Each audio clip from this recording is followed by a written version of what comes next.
An episode is recorded in this week's Parsha, which is all too familiar with Jews throughout our history. Yitzchak is introduced to the harsh realities of anti-Semitism. The Torah tells us that Vayigdal ha'ish, and he grew strong, Vayelech haloch v'gadel ad ki gadal miod.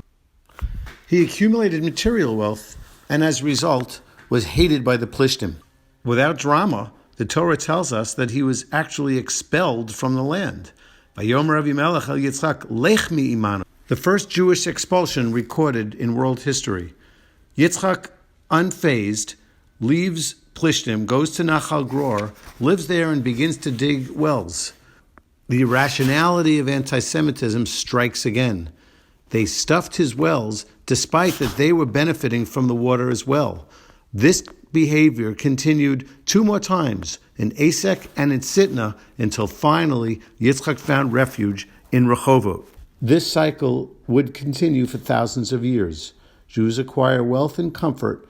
They attract the jealousy of the non-Jewish community in which they live, ultimately expelled until they find a place of refuge. The story is as old as our people and as new as today. The ADL reports that Jews were the target of most religion-based hate crimes in 2018. Just this past Sunday,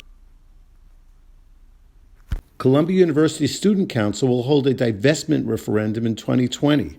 Following the vote, supporters were heard chanting, "From the river to the sea, Palestine will be free." This is the third referendum that Columbia University Student Council will hold in 4 years.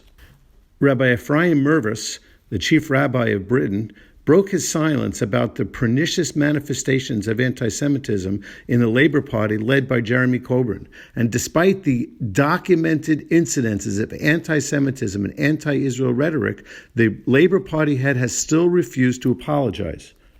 It is outside the scope of this Dvar Torah to explain the insidious nature of anti-Semitism.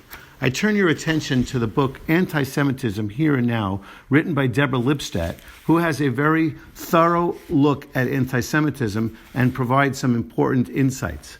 But there's one lesson that I think is very important for all to hear. Quoting Anthony Julius, she explains, quote, "Contempt for Jews, when sufficiently widespread, can foster self-contempt among Jews," end quote.